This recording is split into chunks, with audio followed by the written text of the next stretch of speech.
Thank you so much for watching Landumc Goes There. Please subscribe and hit the like button and the bell notification button. In 1998, Joel and Ethan Coen gave us a really fun film that they wrote, directed, and produced called The Big Lebowski. The film stars Jeff Bridges, John Goodman, Julia Ann Moore, Steve Buscemi, David Huddleston, and John Turturro, with some other supporting roles played by Sam Elliott, Philip Seymour Hoffman, Tara Reid, and Ben Gazzara.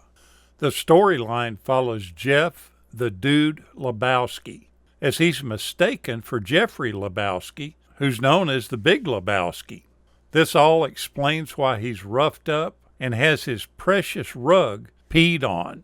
In search of recompense, the Dude tracks down his namesake, who then offers him a job. You see, his trophy wife has been kidnapped, and he needs a reliable bagman to deliver the ransom, all the while being aided and hindered by his pals Walter, who's a Vietnam vet, and Donnie, who's a master of stupidity. The film is loosely inspired by the work of Raymond Chandler. Joel Coen went on to explain that it was a Chandler kind of story, and that it moves episodically and deals with the characters trying to unravel a mystery, as well as having a hopelessly complex plot that's ultimately unimportant.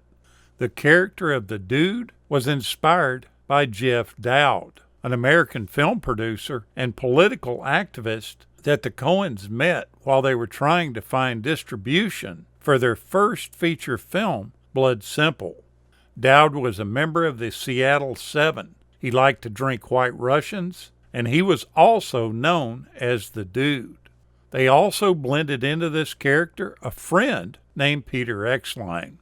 He was a Vietnam veteran who reportedly lived in a dump of an apartment and was proud of this little rug that he had in the place that he said tied the room together. He became friends with the Coens in 1989 and told them many stories from his own life, including some about his actor-writer friend, Louis Abernathy, who was one of the inspirations for the character of Walter. In real life, he was a fellow Vietnam veteran who later became a private investigator, who at one point had helped him track down and confront a high school kid who stole his car. As in the film, Exline's car was impounded by the LAPD, and after he recovered it, Abernathy found the 8th grader's homework under the passenger seat, which was able to lead him to the criminal. The film does resemble the Coens' Raising Arizona, with its large cast of peculiar characters and its very strange, wonderful dialogue. John Goodman ended up telling Rolling Stone magazine that the Dude referring to the Big Lebowski as a human paraquat was one of the only improvised lines to make it into the final cut of the film. Virtually every other line was scripted for the actors. Now, it's somewhat funny is that bowling is a central theme in the film, and Dude is on this bowling team. But oddly enough, we never see him bowl at all. A lot of Dude's clothes actually came from Jeff Bridges himself. He used a lot of his own personal wardrobe, including his jelly sandals, which he still owns and uses to this day. The sweater that he wears the entire film was a studio-provided piece of clothing, and Jeff Bridges got to take it with him after filming was complete, and he has it on display in his house. In an early draft of the script, Dude's source of income was actually revealed, because we never see him do anything to make money. Supposedly, originally, he was an heir to the inventor of the Rubik's Cube. They eventually decided to drop this idea and never say where his income came from.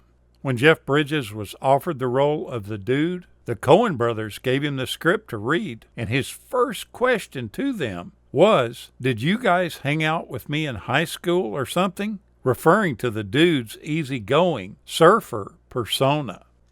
John Turturro originally thought he was going to have a bigger role in the movie.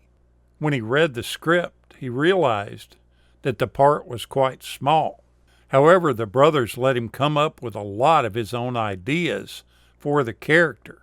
Joel Coen tells a story about having gone to a movie theater in San Francisco where he saw a booth displaying Lebowski posters. He asked the teenage girl what was going on, and she proceeded to tell him about the theater's nightly screenings of the film. She said that people come dressed up in costumes from it and told them, "You guys should come. You'd like it a lot. It's a lot of fun." She had no idea that those two men had made the movie. When the brothers started writing the script, they only wrote 40 pages, and then they let it sit for a while before finishing it. This is considered a normal writing process for them because they often encounter a problem at a certain stage in the process, at which time they move on to another project and then come back to the first script. That way they've already accumulated pieces for several future movies. The film has a great final scene, which consists of a 2-minute, 27-second single take, which culminates in Pro Bowler Barry Asher performing a perfect strike. Asher was also a consultant for the film. Now, Tara Reid, who plays the Big Lebowski's trophy wife, doesn't have a lot of screen time in the movie, but the time that she does, she makes an impact. In real life, Tara has had some struggles while in Hollywood, whether it was botched cosmetic surgery or being labeled as a party girl. These things seem to derail her career. At one point, she was standing on the red carpet, smiling in front of the cameras, when she noticed a heightened excitement among the photographers that were gathered in front of her. They were at the time laughing and high-fiving each other, and she couldn't figure out what was going on. She stood there for about 10 seconds, nervously smiling and wondering what was happening. That's when a publicist stepped into the frame and lifted the strap from her black dress that had fallen off her shoulder. Her left breast had been exposed to the cameras for quite a while, so tons of pictures were taken. After the mistake was caught, Tara begged them not to publish the pictures, but the very next day they were released. Now, I can't show you on YouTube the exact pictures without blacking out some of it, but I'll show you what I can. Go back and take a look at this really different film. I think you might enjoy it. The Coen brothers never seem to disappoint. Thank you so much for watching, and we'll continue to chase the classics.